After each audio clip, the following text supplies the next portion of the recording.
Seb and Thompson on the team, so you can't let them on kicking through. And then you've got the Nature's Prophet, which No One and Rezo have been two players in the past that have been able to really abuse those. But I think it's more about this time around. These bans are very, very targeted towards Oldg, and it's about what these two hustlers, as you said, can try and keep it as normal as possible.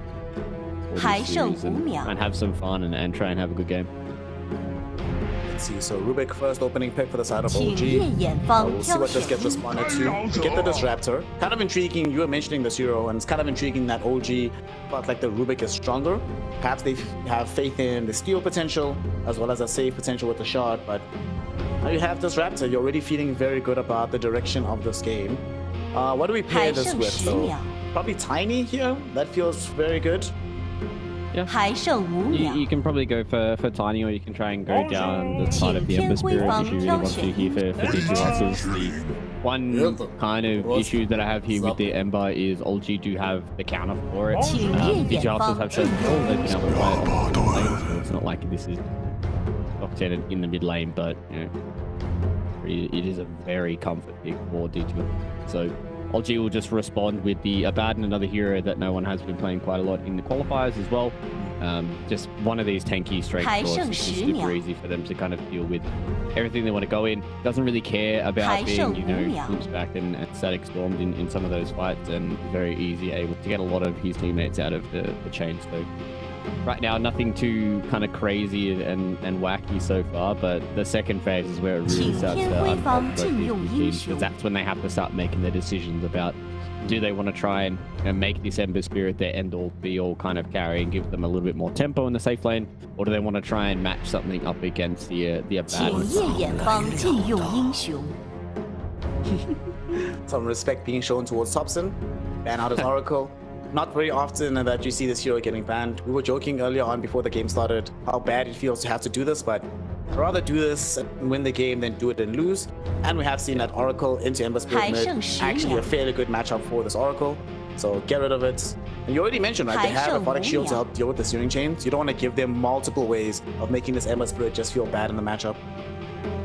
Yeah, you kind of don't want to get trolled by it, right? Like, you don't want to have to go into a game where they pick it and then you try and change your lanes up and then things get weird and then they just say, hey, haha, Kitrak was going to play it the entire time. And then you're sitting here like, we counted this Oracle, so just get rid of it. You don't want to have to deal with any of these series that's flexible. And we saw in their previous series that it can just take over games, and in games like that where you're playing Disruptor and you're having to deal with the hero constantly running at you, and it's very, very hard for you to kind of play the game. We've seen in previous games, if this Ember gets shut down too hard in the lane, it just feels way too hard. I'd like to see them ban out more of these lane counters up against the Ember Spirit. Here in the mid game, you've got the Abaddon you have to worry about, but if you're at least off to a good start, then you can at least make some stations to the side lanes.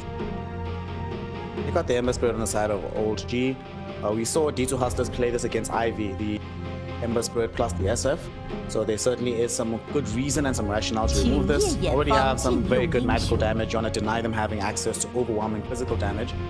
D2 Hustlers, it seems like it's not just about the Oracle being removed. They're taking out anything that sustains through the second phase here. Trying to make sure that Oldg don't have this massive combo of No One on the Abaddon just not dying in the midst of these team fights, burning everybody down with Radiance. So that probably suggests to me that this next phase might try to get a little bit more burst damage for themselves on D2 Hustlers to make sure that even if they do have some sustain, Oldg can't utilize it to the max. Could you imagine just an Abaddon running around with IO like tethered to him? Like that would feel so impossible to play the game. Like the lane would be insanely hard. He just gets to this point where he's just blinking into your back line. There's not really much that you can do. Yeah, you can static storm it, but at that point it's more of a band-aid solution than anything else. So this D2 Hustlers is trying to make it so they don't get run over in the first 15 minutes and see if they can try and play this game a little bit later and a little bit longer. I like the carry bans coming out from Oldg as well, just enabling their Abaddon, as you said, the Ember Spirit and the SF combination. But Slark and OD are just two of those cores that the Abaddon really doesn't like playing around with. The Imprison is annoying for him, and the Slark is just able to stand there and steal all his stats. That's not the carry matchup that you want. There still are some okay carries left in the pool, but I think those heroes are much more harder counters than some of the carries that are left in the pool. can't. It's very hard playing carry Abaddon versus carry slot. He presses Q, and your main aspect in the team fights is just gone.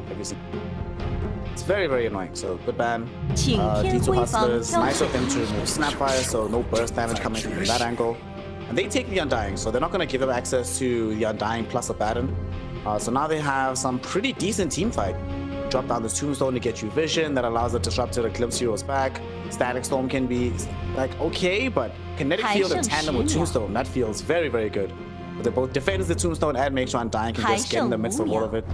Okay, I'm okay with this on the side of D2 Hustlers. Yeah, I think it's okay. The one issue I do have is they don't really have that mid-lane. Bonjour. If you look at Oldg now, they've got the Mirana as well as the Riki. We've seen in the past Ricky's has been played in the mid lane by Topson. So I'd imagine this is probably going to be the Topson hero here. You can make easy rotations with the smoke cloud. Very, very good lane for because of Blink Strike does a lot of damage up against the Ember Spirit. And you have naturally high armor and regen as a Riki. So as soon as you start getting some of those stats, it's going to be a pretty rough lane, and then a rotation just comes in from Mirana, and then it's easy move. They could actually put this off lane as well. I saw this the other day in China where they played off lane Riki for a couple of games. They went meme hammer on the hero. It's possible. The reason I'm thinking this is because it would be very intriguing for me if Oldg ended off their draft with a Topson Primal Beast in the mid lane. Then you have Primal Beast Mirana to make big kills with. Mirana Riki can still be a kill combination across the map. You still have this Abaddon farming, and you'll have just a way to get very quickly to the backlines so that Riki Mirana can just always follow up.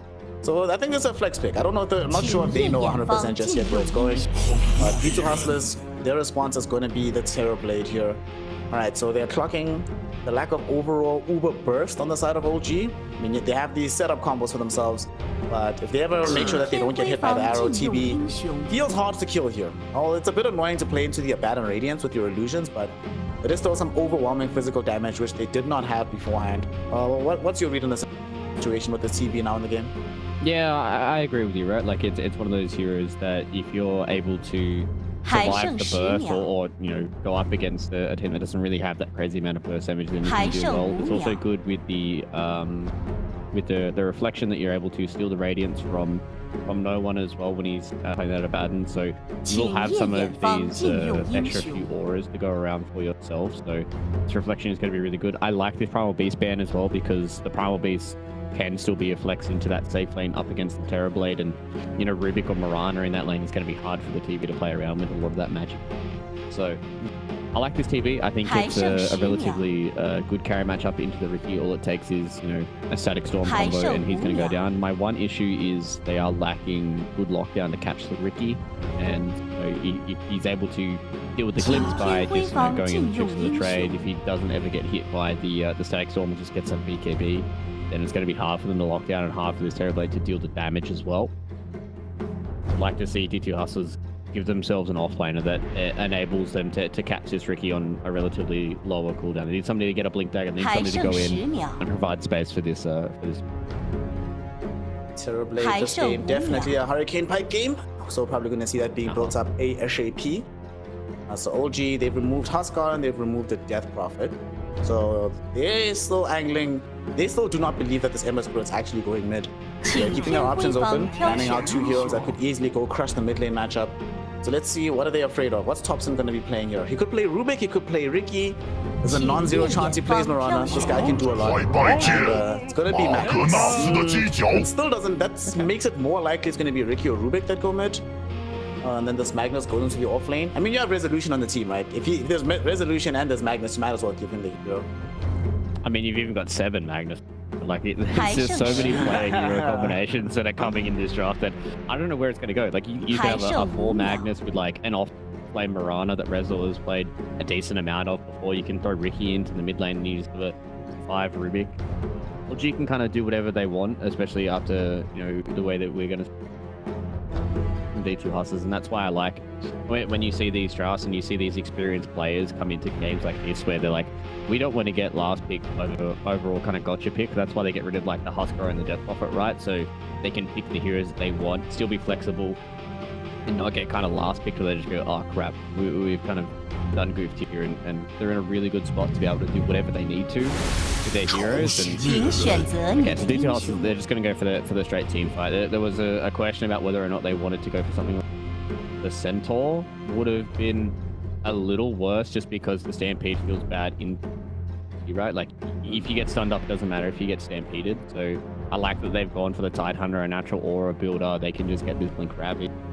Tendrils of the Deep is really, really good at locking down the Riki as well. And it's going to be hard for the Riki to kill the Tide. My one issue is that he doesn't have like a free Kraken shell game. Like the Smoke Cloud's always going to be good against the Tide Hunter. So it's not like an amazing Tide game, but it's a good Tide game. So I think D2 Hustlers came out of this draft relatively okay. But I mean, at the end of the day, Oldg, they've got some heroes that have some good lanes. They've got some really good combinations. I like the draft. The only fear I have for the draft on the side of D2 Hustlers is that once BKBs come out from Oldg, that's the only solution that they really have is this TB. The Ember Spirit, Disruptor, Undying, Tidehunter, these are not heroes that you're that afraid of once you have BKBs. That being said, no one doesn't want to rush BKB on the Abaddon. Resolution definitely doesn't want to do it on the Magnus. Thompson might be happier to do it earlier on after getting the shot Diffusal Blade into the BKB, but it's going to be a fun game, I think, no matter what. There's kill threat all across the map. There's some degree of scaling for both of these teams. I do prefer D2 Hustlers' draft if the game starts to go really, really late, but nonetheless, this one is going to be very entertaining to watch. And I don't think Oldg are just going to guaranteed win the game by strength of having the players in their team. They still have to play Dota at a very high level. So what's your percentage odds here, Mr. Fluke, between Oldg and the side of D2 Hustlers for game one? Who are you putting your MMR double down on here? I feel like I'm gonna have to double down on Oldg. Yeah, a little bit of a fanboy, but the big thing for me is they don't have heroes that can gank tops and mid, so he's gonna have a relatively good lane on the Riki. It's hard for them to kill the Magnus and the Potom in the top lane because they're always going to have Skewer as well. That's leap up against Terrorblade and Undying. It's going to be hard for D2 Hustlers to get kills across the map, and very, very hard to find kills. I mean, I have to lean towards Oldg here. I'm going to have to give it like 65, 35. I don't think it's too Omega Oldg favored. I think they've got really good lanes that hard for D2. Bonjour! Bonjour! Until they start getting towards those items, and that's where Oldg really kind of thrive, right? Look at across all the teams these guys have played on. A lot of them are very, very good laners, very, very good early game. Unfortunately for them, they just don't have the heroes or the lanes to be able to enable that for themselves. We'll see how it all shakes out throughout the course of this game. D2 Hustlers, of course, the one benefit that they do have for their lineup is ridiculous amounts of team fight. They only really have to worry about the Magnus RP on the other end in terms of massive spells, but they have Ravage, they've got the Static Storm, Ember to be able to go in and create chaos. It's certainly going to be a very fun game to witness, provided Ember starts off well. We've seen more and more that if Ember gets shut down early, the game just becomes intolerable for this hero. And I don't imagine he loses this lane, right? Playing against a Riki, Riki has many strengths, regrettably, but laning strength is not one of them. Yeah, I think it's going to be a relatively okay lane for both of the two players, right? Like, once Riki hits 6, he's going to have a little bit of kill threat, and you always have to be careful of a set rotation. Like, Zeb can just walk towards a power rune and just throw an arrow towards mid, and then get a connection that Ember is going to be dead. But I don't think it's going to be one of those lanes where what we saw earlier today, where it was Death Prophet versus Ember, and it gets to that level 6 mark, and Ember just... should be okay. I think. Already off to a better start as he's able to demonstrate some dominance by outclicking Thompson for the bounty rune. Yeah, I can roll with you. If I can outclick you for the bounty, I can outclick you in the lane. That's all. Anybody who doesn't use the auto right clicker that's enabled in the option, they're joking. They're doing themselves a disservice not having the auto right clicker. That way, it's just all about team. I mean, look at it this way, if you don't have it on, right, that means you're playing with training weights. So then when you do enable it, you'll be like, wow, I'm so good. This game is so easy now. Yeah, guys, I gained 500 MMR just by enabling this one option. You guys won't believe what it is. It's the auto right clicker. Valve hates this new trick. That sounds like the sickest bit of content. That's how I can just make another YouTube. Like, you guys will will not be able to guess how much of a more I get from this one. So far, it's a nice, slowish early game. Top lane though, Resolution, taking quite a bit of damage here. Found himself on the receiving end of several decay stacks from Hakoda. Seb was dealing with dragging the wave towards him. Not exactly how Rezo wanted to start his affair here, but so far, everything's okay, it's fine. Everyone's just farming, bottom lane farming as well. Yeah, he showed that he had shockwave level 1, so that's the kind of first time for them. Oh, Divine Llama. It's actually dead, yeah. First blood, won by no one. As they managed to get out all stacks of the Curse of the Furnace. The additional attack speed being more than enough to bring down the Sire Hunter. And unfortunately, that's level 1. Doesn't have access to the Kraken Shell just yet, so no Dispel on the debuff. Not exactly how you wanted to start his laning phase here as a Titan. No, and one thing I didn't touch on is the Aphotic Shield just gets rid of the Anchor Smash, right? So, Divine Llama, anytime that they are going to go for these trades, no one can just pop the Aphotic Shield. The extra burst damage is also max damage is always nice, but you can never have to worry about Anchor Smash in this lane, and Divine Llama. He shouldn't die this time around. He has a Kraken Shell available, but he just came back to the lane. He's down to half HP. Doesn't have to go for the Ring of Health just yet. So gonna have to be spool some tangles. Hard. Mid lane though, game is, as you mentioned, just very even between these two. At the early levels, neither of them can threaten the other or get aggressive in their own right. They have to wait for help elsewhere. So it's gonna be a heads-up matchup between the two. Everybody just farming. Especially with Thompson going for this media hammer build early on, right? He gets a Ring of Health and he's sitting at 11 regen, not even underneath his tower. When he goes under his tower, he gets to like 13. So any trades that he is taking up against the Ember Sphere here is always going to go in his favor.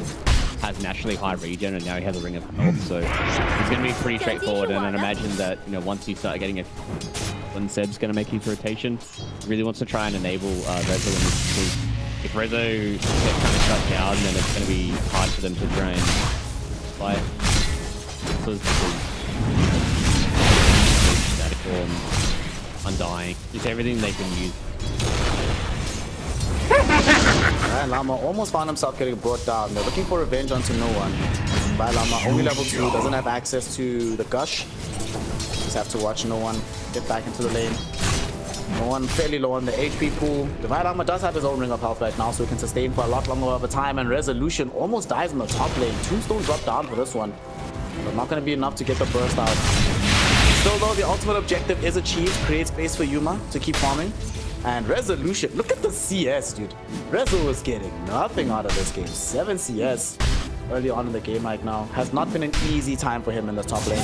As it's not going to be easy down bottom. Divine Llama, the off laners are struggling. He's about to lose his life once the Aphotic Shield pops. The shield goes down. It's going to be a quick kill. The other goal.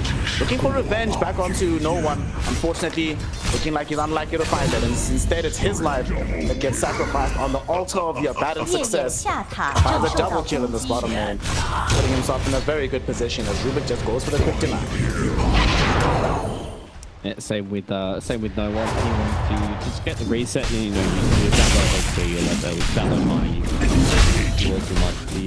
The Rezo potential death slash escape was an absolute pucker up. That was very, very close. Rezo was holding his magic wand to the last moment and was able to live from the decay. So he's doing okay to live, I think, is the biggest thing. And whenever you're playing in the offlane and you're having a rough time, you look to see at the enemy offlaner, he's died twice. And they killed the Oldg as well. So I think Rezo's just like, yeah, I'm having a rough lane, but I'm playing against the Terrorblade, so it's gonna be okay. I can come back with some shockwave as bullet power. Also made the Undying's life a bit more difficult by killing off his courier. They might kill Seb for this. He gets glimpsed back after the leap, and there's more than enough damage thanks to that glimpse to kill him. There's on a little bit of danger now as well. Reflection is out onto him. There's no glimpse, so if he can skew in a decent angle, he should be safe. Doesn't even need it in the end. Hakoda, with his courier being denied earlier by Seb, he lost out on access to having an observer ward, so they can't use the space to get more advanced vision. So small play ends up cascading positively for them. Still though, very nicely done. Mid lane, Adzentik does have level 6, so even though Kitrak is coming over, I doubt they can find the kill off the back end of this. Yeah, I like the rotation from Zero Liquor. I think they understand that this bottom lane is going to be a little bit of a lost cause, but After seeing the movement from Oldg, I like that Kitrak has decided to put himself towards this mid lane because, I mean, tied versus Abaddon in a straight 1v1, the Abaddon's okay with everything that's going on. So if we're able to find something else on the other lanes that really enable Rezo with from mid. Austin's doing a good job so far. Very good job. Divine Llama also doing a decent job of finding a very juicy creep wave. There's no way Kitrak can deny many of these. Earthbound on the top lane, Seb. I find himself brought down here. Dies before he could even think about leaping out of the kinetic field. So with his life being brought down, it draws Kitrak over to that side of the map. They really do leave the 1v1 of Abaddon versus Tide. They want to try and stop this push here, because Metamorphosis has been popped by Yuma. They want to try and utilize it to get as much damage onto the tower as possible post the kill. Drop on the tombstone now, looking towards resolution. They do not have another glimpse available. They just got it back. They just got it back. Rezo might still live through this, but Hakoda chasing him down. One more decay. Won't be enough to kill him, but enough to dissuade him from coming back into the lane. They have wasted a lot of time though from the Metamorphosis, so Yuma and the boys will not be able to connect onto the Siege Dragon to bring down the tier 1 tower.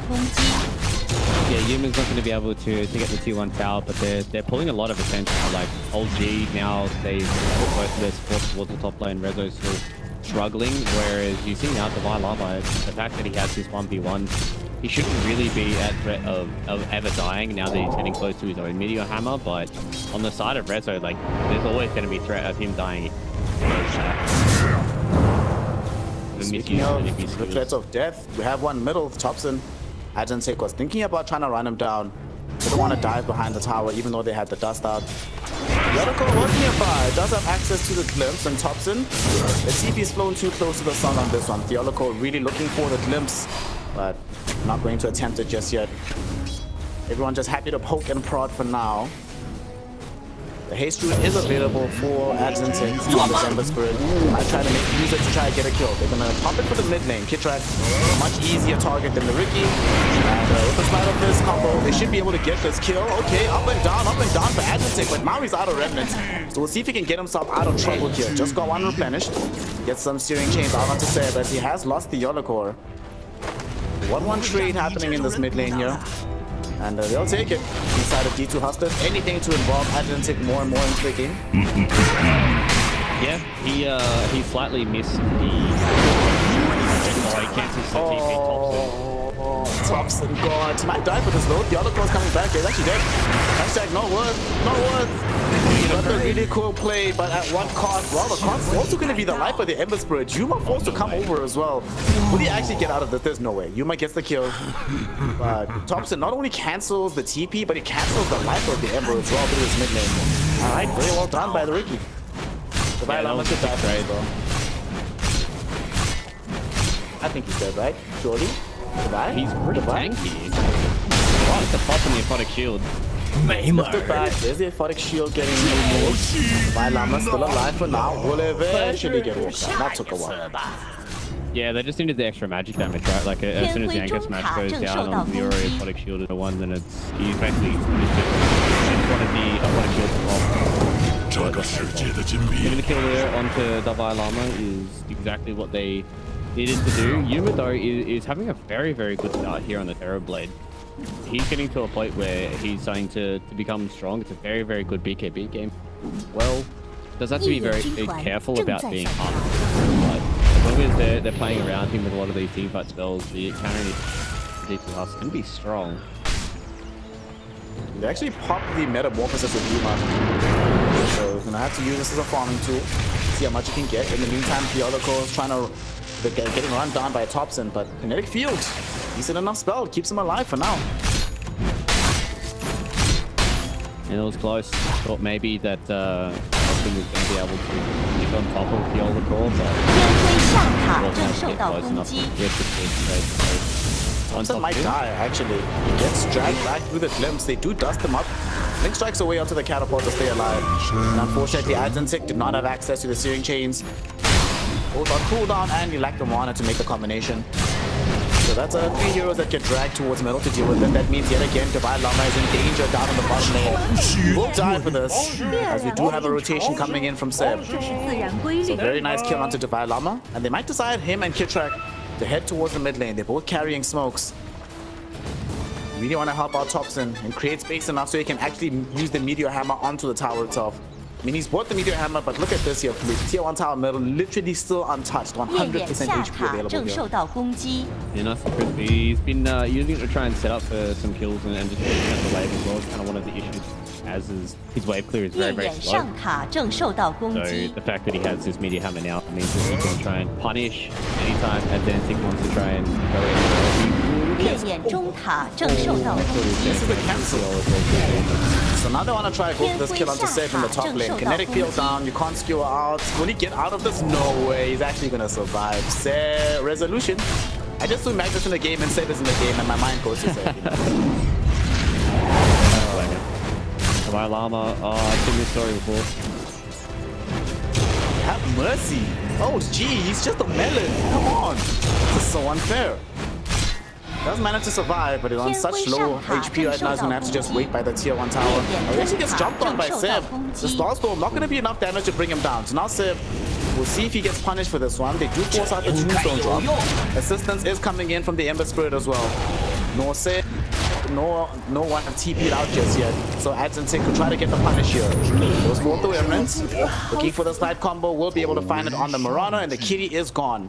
So successful rotation from Adzentic. Let's see if he can get more out of this. They have managed to just force back this Abaddon. First one in the mid lane, Thompson. He might actually also get punished for this one as well. He tries to make the jump onto Theodore. Not enough damage to kill him heads up. The Blink Strike will do the trick, but it might cost him his life. 2 more hits from Yuma is all he needs, but he loses vision. Oh no. And he's getting to throw insult to injury. He throws the mean at the down. What a player. In the meantime, down bottom, first Rabbit falls down of the game. Adzentic humbles up with the Divine Llama to get the kill onto no one. Hibrak might fall next, as Yuma has also made his presence known. Hopping in with the meta and the illusion damage. Fighting happening all across the map. Thompson very happy with it from the mid lane perspective, but the D2 Hustlers, they'll be happy to get a carry kill as well as a tier 1 tower in the bottom lane. Yeah, Yuma is absolutely swinging it right now. He's having a fantastic game. One of the most active cerebrals I've seen so far, and I like that D2 Hustlers are not shying away from the challenge. If someone pops in the mid lane, he has tricks, so he's okay. I really do like that D2 Hustlers are not shying away from any of these fights. They're getting a lot of TPs coming in. One cool thing that we saw with that when they tried to kill the Llama underneath the tier 1 tower was that Hakoda dropped the tombstone and actually blocked the arrow. It was actually a really sick play. It eventuated in them getting a kill on the tower. Trying to kill onto Seb now as well. I think he is definitely done for this world. He gets taken away. Koda's coming in from the back end as well, potentially looking to try aggress on the Thompson. And Thompson has made himself known. He jumped onto the high ground. There's the 2-hero chain. Then he has dropped down the tombstone from Koda. Thompson in danger. Resolution. Flips back before he can even think about popping the RP. Leaving his allies all alone. Thompson will die inside this kinetic field. Smoke screen not gonna help him out too much. Kitrak joining him in the grave. And D2 Hustlers playing with a very decent pace right now. Resolution came in to help, but all he could do was drop the mech. Couldn't actually contribute to the team fight. Yep. It's actually been a blistering pace being set here by D2 Hustlers. Yuma has been involved in literally everything right now. He's going to get very, very close to a Manta 15 minutes into the game. He's going to have Dragonlance and Manta before you're even starting to have hopes and dreams of a Blink Dagger for Rezo. And no one right now is getting closer towards the Radiance, but we saw in the previous game that Abaddon still needs a few more items after the Radiance. It's really scary here. Gun But he might come out into a static storm. Thompson needs to be careful. He's been dusted up. Adzentic trying to bring down this Marana. Not going to be able to do so just yet. Hakoda jumps in the fray with the Flesh Golem. Just trying to create space for this moment in time. There's going to be the 2-hero searing chain. The combo from Yuma. RP does catch on the 3 heroes, but it's not going to be effective at winning them the team fight. They have lost Disruptor though, but they are one offlaner down, and now the mid hero is also in danger. They're first going to take a detour for bringing down this Rubik, as they don't have enough reveal to bring down Thompson. He will drop a meme hammer in their faces to rub insult into injury. But nonetheless, they've lost 2 heroes. They can now pressure the tower because they still have Metamorphosis for a decent time, and they have a Sea Dragon. And I don't think Thompson wants to show himself again here. Oh, they still don't have reveal. He can do what he wants. That's actually hilarious to watch. We got no dust, there's no sentries, they utilized all of it before, and now no one's making his way over. This is Can actually get this kill before the thunder comes out. Yes, they can. Yuma down for the count. Ravage did emerge from Adgentic. It's not going to be good enough to salvage the fight, nor will it be good enough to salvage his life. As he ends up going down. Oldg reading a moment of weakness. They click on the inventories and they realize there's no vision control. And that meteor hammer, if there's a sentry nearby and they can interrupt him getting off the meteor hammer, suddenly Yuma has access for a Sunder. They can turn that fight. For want of dust, for want of sentries, Oldg find themselves able to stabilize the situation on the map. Yeah, I was going to say, it's going to have to get to a point here where Oldg need to try and stabilize it and not keep bleeding these kills out. And I think that was a perfect opportunity for them to do it, as you said, just kind of understanding the separation that they needed. And you can see the difference from what we saw in the previous game from Pio like he understood that he was great in timing. He finds himself a pretty easy fight to come into. He walked in, get himself a kill onto you. Now he's got a whole boatload of gold pocket, and this is where you're going to be able to see the Abaddon really start to ramp up. Like the Terrorblade, yes, is a very, very fast farm, but once the Abaddon gets turned in, he'll be able to just waves through. It's really going to be on to see if he can deal with the split push that's going to come in from no one. They are still in a very, very good position here, are D2 Hustlers. Their Terrorblade is in a very, very good spot, but I think maybe they might be looking towards a few more of these stat items, maybe towards the early BKB. Up to the side of Oldg, they get themselves a Coda first and foremost. Had a sentry down though, so they'll look for the escape. An Observer Ward is scouting out Yuma, but they don't have a blink just yet on Rezo, no blink on Kitrak. They can't close the gap onto the Terrorblade. Just take over this area. Still looking to threaten a little bit. Thompson trying to find out anybody who's isolated in the back. Kitrak throwing in some searching arrows. The Moonlight Shadow as well, so they really want to take this fight while it's still 4v5. Hakoda though is about to return, and they find the Ember Spirit. Adgentic does not have BKB just yet, so he will end up falling. There's a 4 Static Storm Kinetic Field combination, but there just is no follow-up. 15 seconds off of Ravage. Yuma is not in position to throw in the right clicks. So Oldg playing to their strengths right now. They're still exploiting the relative lack of vision. Come across this Undying. Will he end up dying here? DT will. He just came back to life as well. Now comes back, trying to protect his own life. This Bionicle not going to be able to do so. Thompson on this Ricky. Just playing very far forward with this Meteor Hammer Diffusal Blade and D2 Hustlers. It's one thing to know he's coming, it's another thing if you know how to stop it. And so far, they're proving unable to contain the little stealth assassin. Yeah, sometimes invisibility is invulnerability, and Thompson is just abusing the fact that they had to spend so many of their resources to deal with him in the first like 15 minutes, and now he's just like, they're going to be out of sentries for one because they are a limited stock, and not everyone can keep buying stuff, and you can also see that Seb is understanding this ball going into the Lotus Orb early on. He's able to just put the Lotus Orb on the Thompson. He's going to have relatively free reign of a lot of these team fights of their own vision. And it's just Oldg just understanding the kind of timing that they keep the media very, very strong. All their spells. The Ram in that previous fight as well. Look at this Ricky go, Thompson. Get punished for this one. They are going to be going in with the Ravage. They do manage to bring him down. However, comes at the cost of giving away Ravage to Kitrak. So the Rubik has access to the spell. Doesn't have a Blink Dagger or a Force Off yet. Can come in time. One thing that I found very interesting as well is Ricky keeping the primary and power target. Whenever Rezo can, he's giving it to the Ricky. It's a surprising amount of damage inside Trip to the Trade. With both the damage buff as well as the yeah, because it's 36% on the damage that Ricky does, and then Ricky gets the agility increase from Tricks of the Trade, and then he gets the backstab as well. So, Trade's gonna, especially Theolicor, I think he's gonna get like only a few hits, he's gonna die, and inside that defusal window 3-4 stuff, I think it's gonna be so hard for 52 Hustlers if they don't catch him, much like they did in that previous fight. If they don't catch him out in his aggressive movements, then he's gonna assassinate one person and then just get a little strike out. Well, then he throws some power spikes for D2 Hustlers, but unfortunately for them, Roshan is being taken. And they do not have any tools to scout this one out at the moment, so it will be going for free. And I guess without Ravage, they don't feel uber comfortable fighting into this area. So they're gonna give this one presumably to Thompson, because no one still has access to the borrow time for himself. Let's see who gets the images. Yeah, Thompson. Yeah, I could have seen an argument for giving it to no one as well, and you can kind of just into some of these tier 2 towers, and you can just have Thompson playing behind them and in the out of the vision.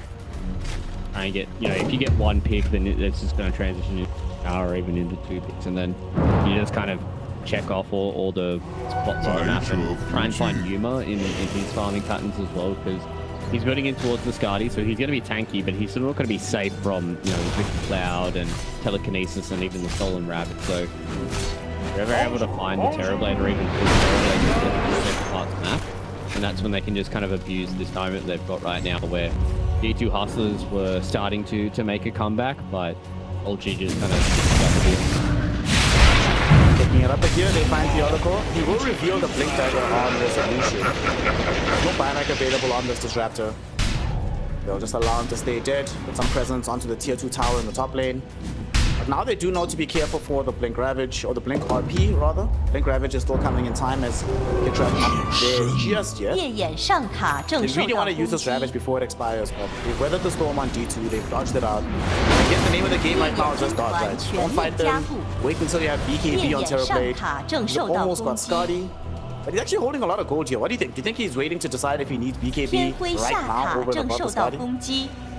Yeah, I think it's kind of a choice of if he's being forced to fight right now, or whether or not he can kind of breed out a little bit to the Skadi, and it seems like he is going for the Skadi this time around. They're doing a pretty good job at just kind of cutting some waves and stuff, but Bye. See you later, hooker. Why don't you try to guess onto the triangle? Oh no! Arrow caught out onto Adzensic. They know that the Ember Spirit is stunned up. Can they silence him in time? Yes, they can. He doesn't have his BKB just yet. And he's carrying the gem. Sleep Dog will be there. Can they get him out of dodge? No, they cannot. He'll end up losing his life. Gem drops the deck as well. They want to keep this chase going. Who managed to retrieve it? It's on the Undying. Tombstone is going to be the priority right now for Oldg. We'll see if they want to re-engage this on the side of D2 Hustlers. Static Storm back up in 5 seconds. Oh man, what a time to be alive. That arrow from Seb. He had no vision of the Hydron Fluke. He just had a read that there's an important hero right there, and he manages to catch him out as well.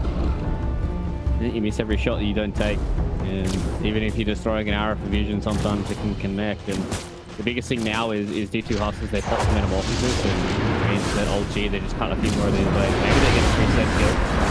Oh, they wait for the Oldg to back on long. Ghost off away. They are keeping him alive, Static Storm down. They don't want to know who got caught out in this. And unfortunately, the illusions still run down the Oldg. You have to care about being silenced. And they're going to be the hard to immediate hammer as well. There'll be a Ravage. They attempt to save him right now. And they have the damage out. It's going to be good enough to kill Thompson. He's still alive somehow. First life gone thanks to the right click from Yuma. He'll be able to grab the second. They don't have the Ravage available. Searing Chains will be there. The Sunder does come out. Okay, interesting. So Yuma just watches as he jumps out. They're just trying to let him know, hey man, don't take this fight. Just By the way, I still have Sunder. It still is an ability. I have both of them. Just so you know. So, again, you can just see that Oldg, they are just forcing out resources from D2 Hustlers, right? Because they know that D2 Hustlers is very, very hard for them to fight without cooldowns. Like, they don't have Ravage, they don't have Static Storm, they don't have Metamorphosis. There's really big cooldowns for them. Even if they do get their BKBs in this window, they can't fight. So they just take the last tier 2 tower, they just put a smoke up, and try and get themselves another fight going. Once they start getting some more of these pickoffs, you start to stamp the Terrorblade down. No one has just been free-farming this entire time. And then you just start taking these tier 1, tier 2 towers. Beautiful scan, catches out the Ember Spirit as well as Yuma in the top lane. They miss out Adzensic, so the Ember is gone. Gone for dodge, no way. That TP, maybe he'd be manted beforehand. Forced the guessing game out. But not going to end up happening. He will lose his life in the top lane. Yuma goes down, does not have buyback. They do not have a Roshan to go pick up after this. But they keep just getting pick after pick after pick all across the map. Slowly but surely, this Yuma TP is no longer feeling like the most dangerous hero on the map here, Fluke. Gonna have some hard work to do. No, combo again. Iron 6 still doesn't have BKB. It's flying in right now. He needs to get out of here. But Thompson will not allow him to do so. Very unlucky to die literally while the courier is en route. That is the saddest thing. Yeah, you really do hate to see it. I think D2 Hustlers did a really good job in the first 10 minutes. Right now you can just see the power of this Ricky. He just kind of is able to freely find people, and I know there's probably a lot of people in chat right now that are just like losing to a Ricky and like a lot of vision, but the amount of sentries and dust and everything that you need to find somebody who is just literally just perma running around the map is oh so hard. And right now D2 Hustlers, they're trying their best to stay in this game, but I think they kind of just need like a big mistake. Maybe if they dive like tier 4 or something and you can get a few more of these kills against the BKB, you can start to be a scary hero again, but no one's hit that count. He's got the Manta as well as the Radiance, so this is his I'm gonna jump on a support and kill them build. Fortunately, they lack the punch to kill some of these more elusive heroes, like the Ricky, Magnus at this stage, or the tanky ones like this or that. And getting problematic, especially with this GG boots on resolution. And now that they're playing the style of just holding the map, we need to see a big play coming out of D2 Hustlers. They have all their ultimates online. See what kind of jump they can make. Thompson rolling to the north of them, but he's separated from the team somewhat. So if they can catch some of these heroes in the mid lane, it might be having a little bit of a luckier initiation. Unfortunately, the hero that's showing is not the hero you want to jump on the Abaddon. So they actually end up in a situation here, Fluke, where they're the ones playing underneath some Radiant damage. They're forced to very quickly get a D-ward. Still an outpost to worry about. Oldg are chilling. Mind. Alright, y'all wanna play or wait from us? The Moonlight Shadow. Push out this bottom lane. We don't really have a care in the world right now.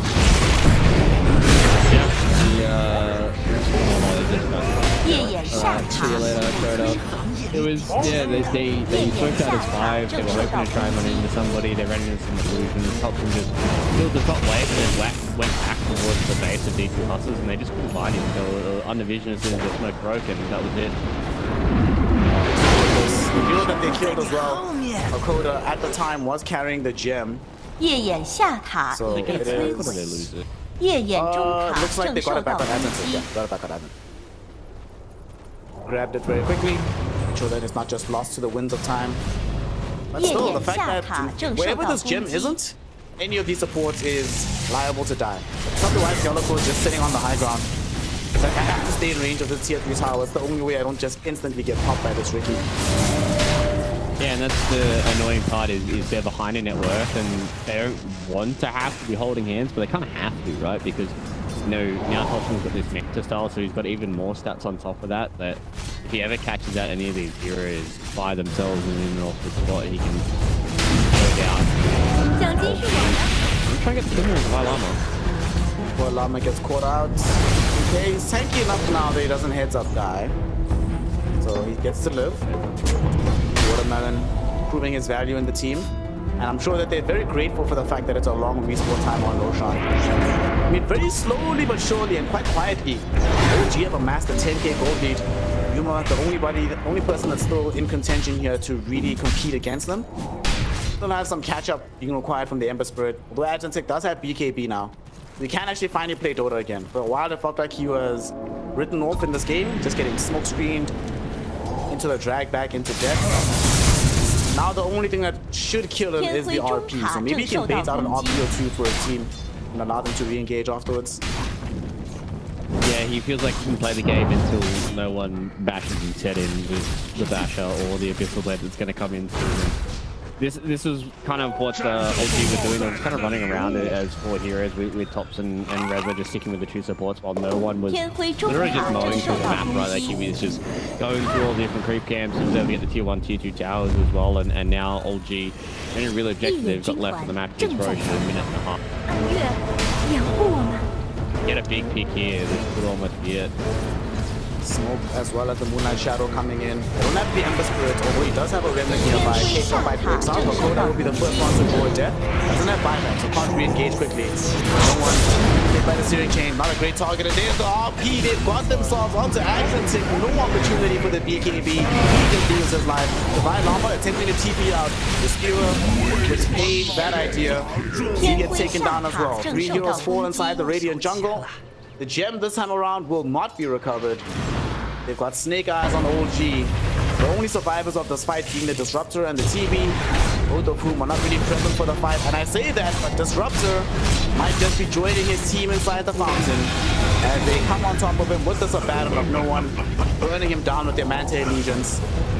14k net worth lead. Yuma has enough gold for BKB, but also needs buyback. He needs a team to play around with as well. Just feeling so rough. And he actually chooses not to buy the BKB. Goes inside. Okay, wait, there it is. You're thinking about, do I go BKB? What's happening? Aren't you glad you can disassemble items, man? Yeah, I mean, disassemble some items. It would be... I really wish you could disassemble all items. Maybe some items would be able to disassemble everything. But maybe there's just slow hands, and sometimes I buy stuff and I'm like, damn, I really do not want this anymore. Like, why did I buy this? Either way, what they've got now.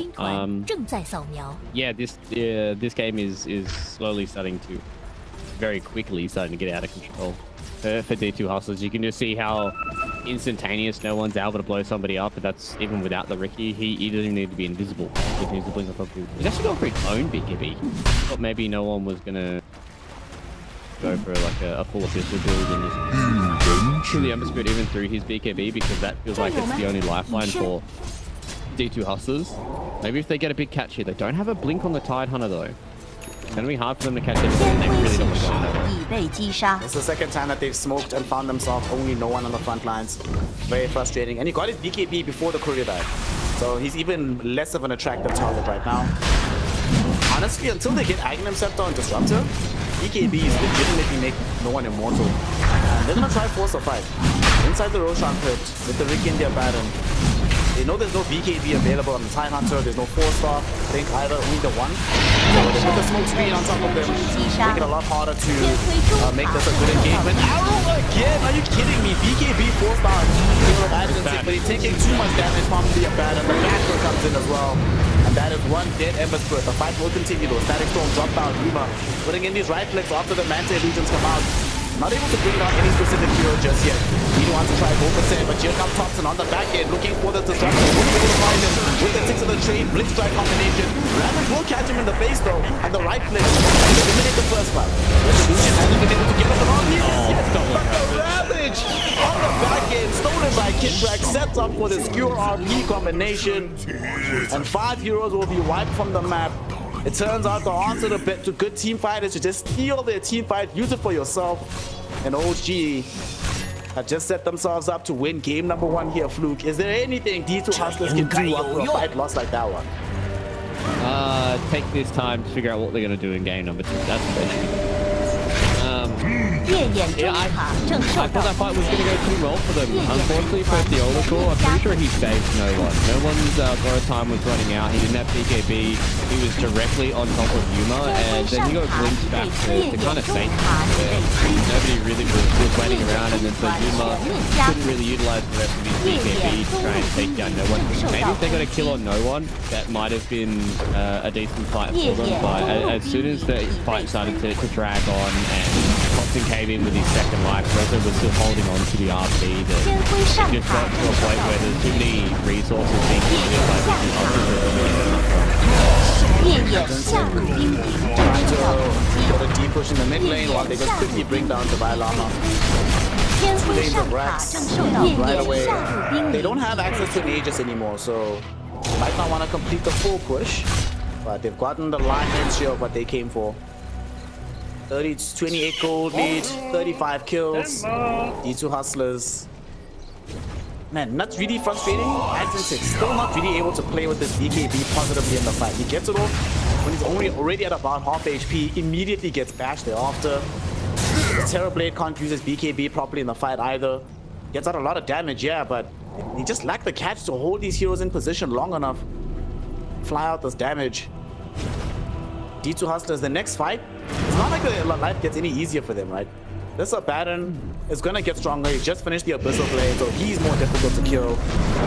Still have BKB, Blink, Guardian Greaves on the Magnus. Thompson has just picked up an Aghanim Scepter as well. This life is hard right now. It's very, very hard, and this is kind of what I was asking back to the draft a little bit here for D2 Hustlers is they don't have a quick, concise way of catching the rich. Right? They have to rely on Ravage or static cooldowns to take down very short cooldowns to get away from stuff. So if he ever does dodge any of this stuff, then it's kind of game over. You can even see the reason why the Oldg gave Thompson the Aegis as well multiple times. Not just only the fact that no one is practically immortal, but they need to use so much to kill him the first time that as soon as he comes back, he just comes in and throws everybody. So Oldg will just get their free range threat and I'm just going to walk back. I don't know if you want to try and force them to fight here. Maybe you should have just taken the them leaving and go that one. There's gonna be a jump in. Stolen Ravage from Kitrak. Yet again, catches 2 heroes. Tied onto the first one to go down. He buys back. Stewart. They bring him right in the middle of the frame. RP. He goes down here dying. He buys back. Will they give up the Ravage? Yes, they will. They find no one. As well as Thompson, but the damage output from Yuma might not be enough. Thompson actually in a very mortal position. He will end up losing his life here. As Insane caught on by the arrow. Thanks to Sib. They will bring down the Ember Spirit. Does have buyback though. Yuma, however, standing strong in the middle of this fight. And they might be able to find both Sib and No One. No One with the Aquatic Shield trying to delay this as long as possible. Will ultimately end up dying. So will Sib. So Yuma finds a double kill. Does cost several buybacks. Does cost a lane of Rax. But still, Yuma doesn't have to use his own buyback for this one. That still stays in the cards. I don't know though, is that going to be enough, Luke, to actually turn this game around? Or is it just a Pyrrhic victory at the end? I think they're going to need that to happen like probably 1 or 2 more times and maybe not have to commit free buyback. They got a lot of gold out of it, yes. But there's still 28,000 gold behind. The probability has plateaued, so they aren't really going to be losing out anymore. Oldg, but that was kind of just one of those fights where they wanted to leave the base and they got glimpsed back on No One, and Oldg was kind of like, probably just take this fight, right? They blow up the Tidehunter, they get the buyback, he eventually gets Ravage off. Like if the Llama dies twice without getting Ravage off, that's done. I'm pretty sure that's the game. They were actually able to allow Yuma to do the damage. So if that happens maybe 1 or 2 more times and Yuma can get to a point where he's maybe got, you know, MKB plus Panic, then he can start to stand and really deal a lot of damage. But I'd imagine the way that these next couple of fights are going, he's going to fly back, but now with healers all dead, that it's going to be Oldg doing what they did to start the last fight. This time around, they have to contend with Omega Creeps as well. TB does now have the MKB, so the impact of the Radiance Burn for him in these fights not going to be felt as starkly. Of course, there are illusions, so they don't necessarily get the full benefit out of this MKB, but okay, we see a drag back onto the Divine Llama. Not a force to buyback. He's still alive for now. Kraken Shot keeps him alive for a moment longer. He is gone. 75 seconds in the grave. No buyback. Hakoda gonna chase him into it. Also in a similar position. Now all of a sudden, both Yuma as well as Azentic have to try and hold. Azentic though, dodging out the RP from Resolution. Outplaying the Magnus. That one play might have just kept the game alive right now. He still does have access to the buyback. Yuma's Illusions doing quite a lot of work here. The Raid Pact doing its thing on behalf of Oldg to ensure that the damage from the TB isn't going to immediately win this game. They are still fighting. Azentic will eventually end up getting brought down. Does buyback.